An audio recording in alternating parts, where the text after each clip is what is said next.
So, hi guys, here I am 2.5 weeks on now post-surgery, and everything's been going really well. I've been finding no issue at all with the knee. I've not had to take any significant amount of pain meds. Sleeping been fine. All sorts of day-to-day activities have been absolutely fine. The only thing I can say, I've had to hold myself back from doing too much stuff. Just incrementally, gradually getting back into the swing of things. And that's the point of this video today. I just want to demonstrate where I am so you can see the progress after such a short space of time. I mainly put my progress down, or my improved progress down to the prehab that I did, or the amount of work that I did on my knee before I had the surgery. I think that's really important to have a successful outcomes, particularly in the rehabilitation stage post the surgery. So what I'm going to do now, I'm just going to demonstrate the sorts of things that I've been doing that have been helping to give me that confidence that I'm back to where I was, but also helping me regenerate and build that knee up too. So here we can see that I am on the cross trainer, and again, that's given me absolutely no issue whatsoever utilising a piece of cardio equipment like this. It's good to be getting back doing something that slightly tires you. And then I added the pulling backward on the sledge. Pulling backward on the sledge, pushing forward on the sledge. This is a great exercise, a total body exercise, but I used it extensively in my prehab routines to build up that knee and the strength and the muscles around the knee. It's all concentric. There's no eccentric work, so you're not breaking down tissue muscle. You're just using that concentric motion to strengthen the legs. And that pulling backwards, as I mentioned before, has been known for many years in the Far East to help rehabilitate. You don't need to pull something. You can walk backwards, you can walk uphill backwards, but to get the maximum benefit that I'm doing here, add some weight to it. I started off with no weight on the sled, and as you can see here, I've loaded it now. I've got about 40 kilograms on the sled plus the 25 of the sled, so it's about 65 kilograms. That's 12 or so kilograms off my body weight that I'm pushing backwards and forwards. And I've been doing this for 10-15 minutes at a time just to see where I am as far as the knee's concerned, and absolutely no issue. No problem whatsoever. So I'm very pleased. I'm very pleased with that result. It means that I'm getting back to where I want, and it's also given me a chance to try out my new bit of kit, my Rogue Echo air bike. And I'm not holding back here. I'm on a Tabata, 20 seconds of full power, 10 seconds off, and I was just seeing how the knee would hold up. And again, no problem whatsoever. I'm concentrating more on the arms on this, but I wasn't holding back, as you can see, and it definitely showed that my cardio needs some improvement, which I'm going to be working on. So squatting is definitely something that I was doing before, and it's definitely something that can help build those knees up again. I did start off with body weight squats in the first week or so, and now I've progressed to weighted squats holding a 20 kilogram kettlebell, and I'm doing that off blocks as well. There are little wedges underneath my ankles there, or underneath my feet there, which help stabilize myself when I'm going up and down. Now this movement, the step forward, stepping down if you like, stepping up and down, looks deceptively easy, but actually it really does target the musculature just around the knee, and is great for rehabbing. Start off on the ground, I would say, and then build yourself up, and then you can add weights to it. Similar types of operations, or a similar type of exercise, the lunge, again targeting the knee and flexing it even more. And I was just checking out with body weight just to see how far I can go down and whether there's any issue. And once again, no, it's solid. It's holding up completely. So again, I'm very happy with that progress.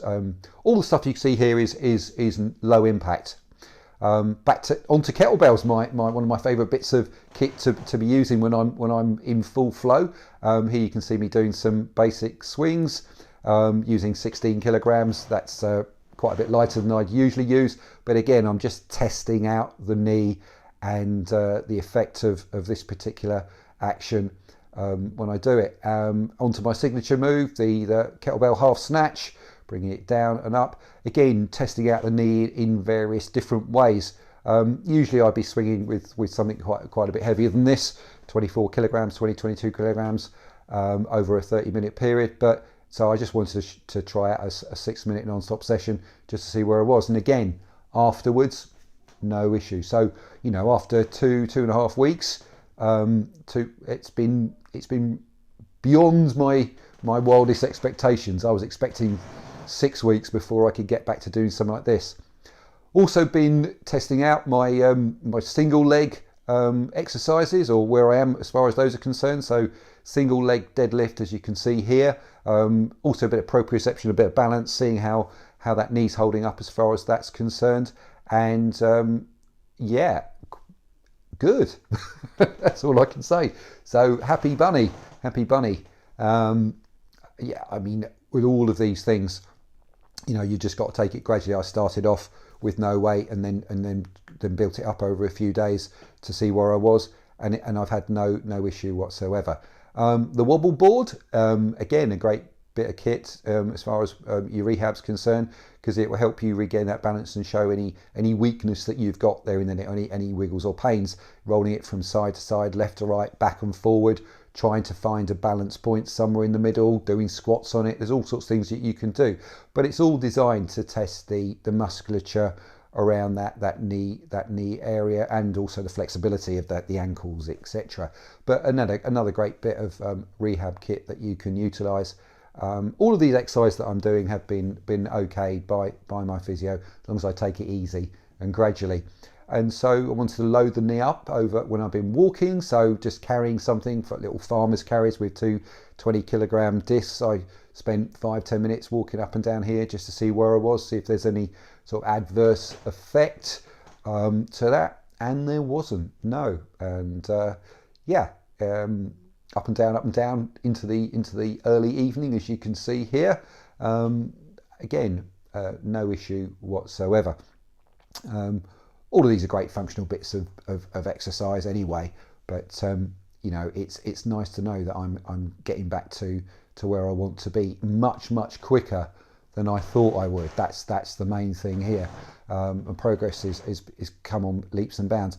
Now these Nordic hamstring curls, falling forward onto your face or face planting in the eccentric. I'm using a band to support myself here. It was really to test if I could kneel on that knee after 2.5 weeks. I've got some cushioning underneath there to help me, to help stabilise or to sort of help comfort or to provide cushioning for that knee, and that worked really well. And again, I had no issue after performing this exercise with the knee at all. And again, it's strengthening that hamstring at the back, which crosses at the back of the knee, so again helping protect or strengthen the structure and integrity of the knee. Very important that you don't just base it on just the quad side of things. There's a whole posterior chain to take into account when you're rehabbing this as well. And as I said right at the beginning or at the end of the last video, it gives me a chance to see if I can improve my pull-ups, because I'm not doing so much leg work, although in reality I have been. So I just threw this in as a little bit of fun. I'm working anyway off bat to see if I can improve my strict muscle ups. So having a basic strength of pull-ups is really useful. I think I whip out about 15, 16 here just to show I haven't lost it, but that's not really important.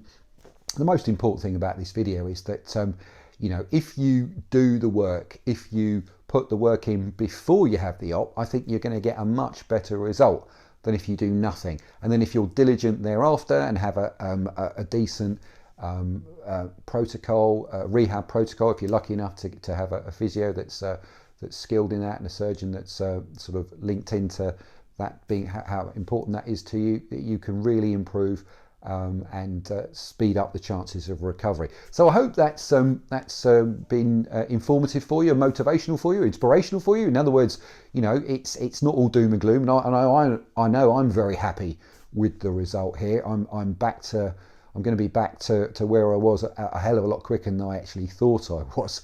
So if you've liked what you've seen, what I'll do, I will post another one of these in about a month's time or so that when I get back to doing my full impact work, jumping and running, etc., you can see my progress then, and I'll give you a little update on where I am. But if you've liked what you've seen, or you're interested in the channel itself, please just hit the subscribe button, hit the like button. You know, all these things help to encourage me to keep this stuff going. And you know, I do like getting the feedback from you guys. So please feel free to put comments there.